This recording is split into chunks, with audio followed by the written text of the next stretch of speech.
Welkom bij het programma Gewest Friesland. Dat is er 1 keer in de week en dat liet dingen, zien, reportages, zien uit het programma van Gewest. Dat Gewest staat dat van de 65 tot 2004 van de nationale televisie hier. En de meeste van die heren en die reportages die ben makkelijk toch Johan van der Zee. Daarom zitten we aan zijn keukentafel omdat hij daar wat over vertellen kan. We zullen het in deze uitzending hebben over Toorn in Ljouwert. En dan beginnen we bij de Bonifacius Tour. Ja. We gaan alles een keer zien laten dat die Tour eraf voelt. Ja. Ja, en de eerste reportage maken over hoe dat verder moest. En nu weer de Tour klaar. En was weer oproepen. Nou, ik ben net oproepen. Maar ik wist dat het... En mij in de achterholen, we hebben hier al een paar keer wat over verteld. Normaal wat ik allemaal zie. Ja. Het had mij hichtevrees opleveren. Ja? Ja, ik hier daar net zo'n soort les van. Maar bij het filmen van dit onderwerp woonden wij op een bepaald moment omheen. Ja. En zowel de cameraman als ik kregen daar hartstikke les van hichtevrees. Ja. Wij doden geen kant meer uit. Nee. Dat de uitveerder, die had dus wennen onder hem praten. Oké. En ik ga nog altijd hichtevrees. Dus Ja, dus er komt net meer op een Tour. nee, Nee. ik ga net meer omheen. Oké. Dus, Nou, dan zullen we in deze reportage in 1980 de laatste keer dat Johan van der Zee omheen gaat. Het was erg mistig toen vorige week woensdag een nieuwe spits op de Bonifatiustoren in Leeuwarden werd gezet. We gaan, ondanks de mist gaan we door. Er wordt gehezen. En dat kan. En dat kan, ja. We hebben zicht genoeg. Ja hoor, het gaat toch met walkentouwtjes. Die man in de kraan die moet toch reageren op de mensen die bovenaf onder staan. En de wind? De wind is prima. Ja, zeer gunstig. Het mocht niet harder waaien dan windkracht 3. De laatste 20 jaar was de windkracht op dezelfde datum steeds 6 of meer geweest. En nu was het windstil.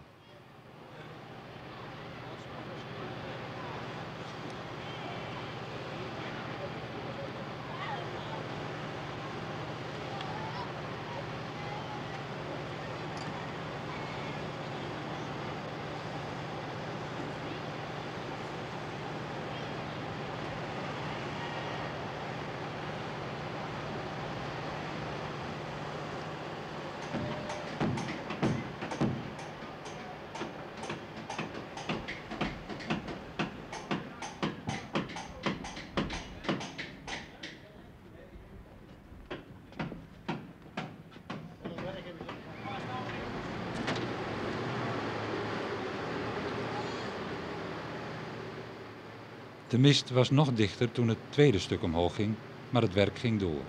Het onderste stuk, het eerste stuk wat naar boven gegaan is, dat was 45 ton. Het tweede stuk, dat was plus minus 37 ton. En het kruis, dat weegt 750 kilogram. En dat moet nog.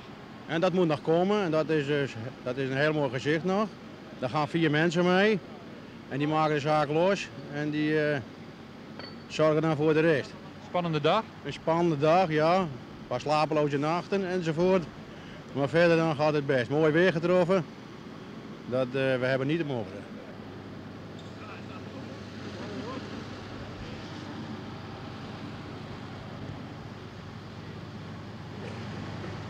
Wie komt er nou bij?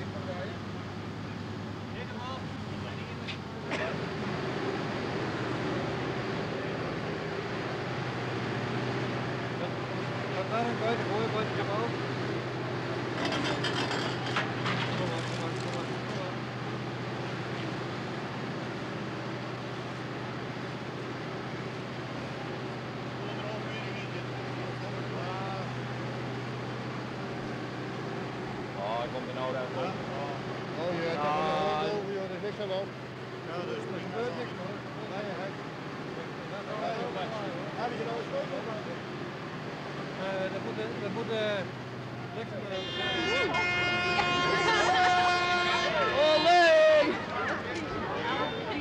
Kom op, ken je niet?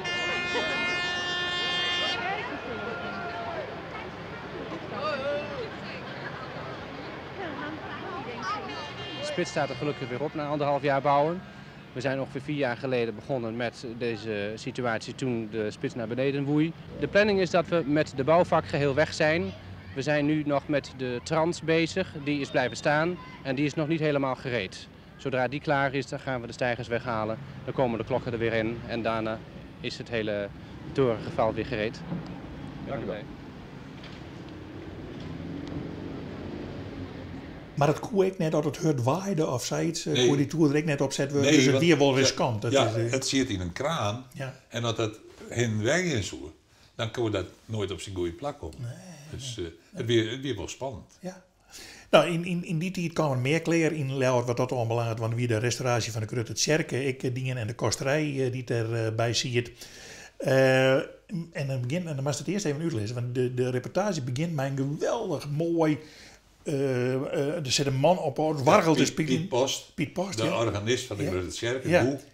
En die zitten te spelen en je maakt je, oh ja, prachtige opname. Hoe die hem dat? Het is, Nou, zo'n uit en terug kregen wij de beschikking over elektronische camera's dat we die doen nemen. Of nou ja, tv-camera's Ja, zeg maar. ja. Wij gaan altijd met een filmcamera, eerst met z'n treien, later met z'n twaalf, door weer de beljochter, dat kon net meer op paard. En nu kregen we in een heel team, een man of 20. ja. Die, de wie Jilt oer kennelijk of zo. En die mochten dit maken zien. Dan komt er echt een regisseur bij. En bij de NOS wie het dan zo. De regisseur die bepaalt wat er dienen wordt. En de verslagjouwer, wat ik dan weer, die mag het interpreteren. En die bemoeit hem daar verder net mee. Dit maakt het dus dat een totaal oren reportage wordt. Het is net des van gewest tot gewest. Nee, wat direct nee. zegt. En als ik het nou ben naar Sjeur, want ik had er van tevoren al even naar jongen, dan denk ik, maar waarom zullen we die Tjerken dan net van boeten? En wat door het dit lang? Het ging over de kosterij eigenlijk. Dat weer de onleiding. Maar er zit eerst, nou ik denk wel 4, 6 minuten, Tjerken on vooral. Die is net juist. Nee. Dus ja, daar vernuiver ik me over. Maar goed. Ja. Nou, maar Dat ziet er wel mooi uit. dat zeggen we, dat zoek ik zeggen, Ja. dat zeggen we even snel net, van het eerst eigenlijk in van gewest tot gewest, muziek en beeld in een prachtige combinatie met elkaar. Zo beginnen.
Dr. Beate Bakker, de restauratie van de grote kerk hier in Leeuwarden, die is al een jaar geleden voltooid. De kosterij is nu ook klaar. U zult als restauratiecommissie wel bijzonder blij zijn dat het zover is. Ja, inderdaad bijzonder. Toen de kerkvoogdij zoveel jaar terug het besluit had genomen om tot de restauratie over te gaan, heeft zij natuurlijk niet helemaal kunnen overzien wat de directe gevolgen waren. Het is een gigantisch karwei geweest, de laatste paar jaar begeleid door de architect Brugman. En ik moet zeggen dat zowel de kerk als de kosterij in recordtijd zijn klaargekomen. Hoe lang heeft dat geduurd? Voor de kerk 4 jaar en voor de kosterij ruim 1 jaar. Wat stond u nu voor ogen toen u eraan begon? Wou u een historisch gebouw mooi maken of wou u er een gebruiksgebouw van maken? Beide. Het eerste zou men zeker niet over het hoofd zien, maar het laatste was toch wel primair. Men heeft er zich goed voor ogen gesteld dat het onmogelijk was waar te maken een dergelijk bedrag wat de gemeenschap hiervoor heeft opgebracht alleen te besteden voor de eredienst. Dat kon niet. En dat heeft men direct, dat is het uitgangspunt direct al geweest. En daartoe heeft men ook voorzieningen getroffen.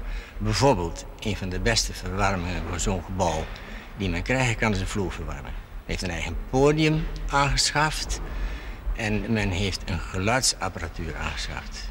En wat kan hier nu gebeuren in dit gebouw? Wel, eerst plaats concerten. Zowel instrumentaal als vocaal. Op allerhande gebied. Onder andere, kijk maar even naar het prachtige Müller-orgel. Een van de 4 nog over in Nederland. En het oudste. Dan hebben we hier nog een koororgel. Dus we kunnen grote en kleine koren kunnen we ook ontvangen. Akoestiek is daar goed voor? Akoestiek is daar uitstekend voor. Uitstekend. Wel er meer geschikt voor. Bijvoorbeeld voor congressen. Hebben we ook al een paar gehad. Voor grote vergaderingen. Die komen nog. Voor kunstmarkt. Voor tentoonstellingen op kunstgebied. En voor niet te vergeten een eventuele aula-functie. Bent u er nu de restauratie is afgelopen? De kerkvoogdij is er. Die is natuurlijk zeer tevreden met wat zij heeft teruggekregen. De gemeenschap, dachten wij, komt toch niet helemaal aan zijn trekken bij gebrek op het ogenblik nog van een verbinding in de ruimste zin van het woord tussen de kerk en de kosterij, die er vroeger ook, historisch gezien, altijd is geweest. En waarom zou die er moeten komen? Dan kan men voor dit complex het beste aanbieden wat de ontvangst betreft voor uitvoeringen op welk gebied dan ook. Dus er moet nog wel wat gebeuren? Wij hopen. Een restauratieopvatting die tot nu toe heeft gegolden en eigenlijk nog wel geldt, is de benadering van het gebouw als een architectonisch monument, bepaald door tijd, stijl en vooral oorspronkelijk concept. Hier is gekozen voor de andere methode. Ja, voor een andere opvatting die tot uiting komt onder andere door de ramen waardoor je naar buiten kijkt, moderne ramen die nu zijn ingevoegd. Een opvatting namelijk die ervan uitgaat dat de historische ontwikkeling van het gebouw op de voorgrond moet komen. Daarbij spelen dan de veranderingen door mensen gepleegd en ook wat de natuur eraan heeft gedaan, de tijd, het klimaat, in de vorm van verwering en patina een grote rol. Je kunt in een dergelijke oude gang waarin we nu staan, in deze opvatting kun je moderne ramen hebben bijvoorbeeld. Ja, omdat wanneer je uitgaat van de historische ontwikkeling, je dan ook tegelijkertijd moet zeggen dat de historische ontwikkeling niet stopt op het moment dat je hier bezig bent. Dus er komen nieuwe elementen erbij, die worden aan toegevoegd. Echter wel zodanig dat ze in schaal en maat zich verdragen met de rest van het gebouw. Dit is een heel oud gedeelte, geloof ik, hè, van de kosterij. In de 15e eeuw of zo ongeveer is deze kloostergang gekomen, waarin zich kruisribgewelven bevinden. Die is dus tegen het gebouw aangezet. En dan komen we hier bij een detail. Je kan zien dat het tegen de westvleugel aangezet is. Die westvleugel is gaan zakken, verzakken. Er is een naad ontstaan, die je hier heel duidelijk kunt zien. En die we met terugliggende stenen hebben opgevuld, zodat die naad zichtbaar blijft. Met moderne stenen weer. Met moderne stenen inderdaad. En als we die kant uitkijken, dan is dat weer een totaal andere gang. Ja, dat is dan het vierde gedeelte van dit resterende complex. Dat is een gang die zo'n 100 jaar na de gang waar we nu staan is ontstaan, is gemaakt. 16e eeuw dus, met een verfijndere detaillering, met stergewelven. En deze gang is helemaal gepleisterd, in tegenstelling tot de 15e eeuwse gang. We gaan nu naar de zaal hierachter. Dat is de oudste zaal van het gebouw, geloof ik, hè? Ja, dat wil zeggen, het is de ruimte waar het middeleeuwse aspect, nog het duidelijkste middeleeuwse karakter, nog het duidelijkst tot uiting komt. Zware muren die dun zijn gepleisterd en een zwaar balkenplafond, grotendeels nog in oorspronkelijke staat. Maar de meubels die zijn helemaal van deze tijd? Ja, die zijn helemaal eigentijds. Echter, ze passen heel goed in deze ruimte, omdat het qua materiaal en vormgeving simpele elementen zijn die zich goed verdragen met het karakter van deze zaal. Een oud element dat teruggebracht is, zijn de muurschilderingen. Ja, dat wil zeggen teruggebracht. Ze waren er al, maar ze zijn voor een gedeelte meer opgehaald. Deze schildering hier is uit het eind van de 16e eeuw. U ziet in de bovenste baan een krulmotief, wat verluchtigd is met bloem- en bladornamentjes. Daaronder een grote brede baan met ruitmotieven die gekoppeld zijn. En dan vervolgens een trapsgewijs opgebouwde driehoekenserie die aan de onderzijde wordt afgewerkt met een soort van baldakijn. Het is niet de enige, hè? Nee, want verderop, daar in de hoek van deze garderobe zit een nog oudere schildering uit het begin van die 16e eeuw. En die ornamentjes komen ook terug in het middenschip van de kerk. En vervolgens heb je dan in het opkamertje nog een aantal schilderingen. Om te beginnen is dat de grote moerbalk die zich daar bevindt, aan 3 zijden beschilderd met bladmotieven. En in de hoek van die opkamer,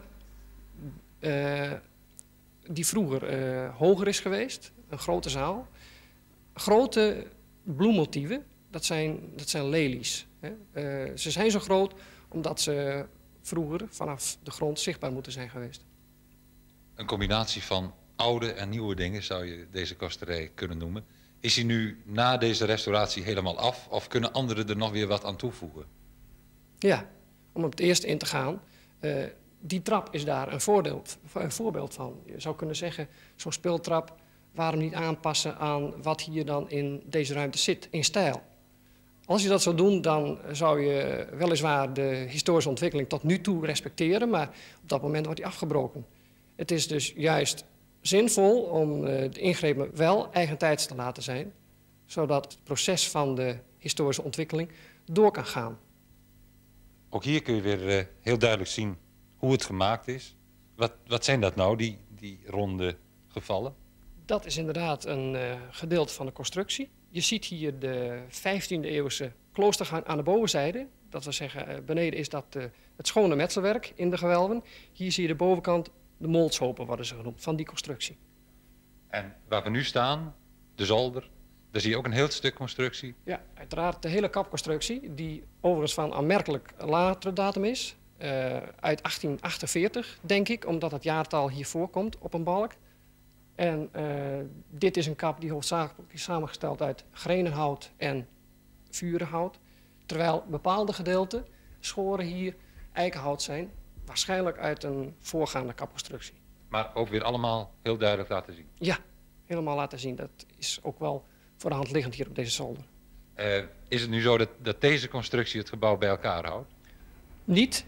Ik zou bijna zeggen in tegendeel, want deze kapconstructie geeft spatkrachten, zoals ze worden genoemd. Dat wil zeggen horizontale krachten die de muur aan de westzijde voor een deel althans hebben weggedrukt. De muur helt gedeeltelijk een meter over.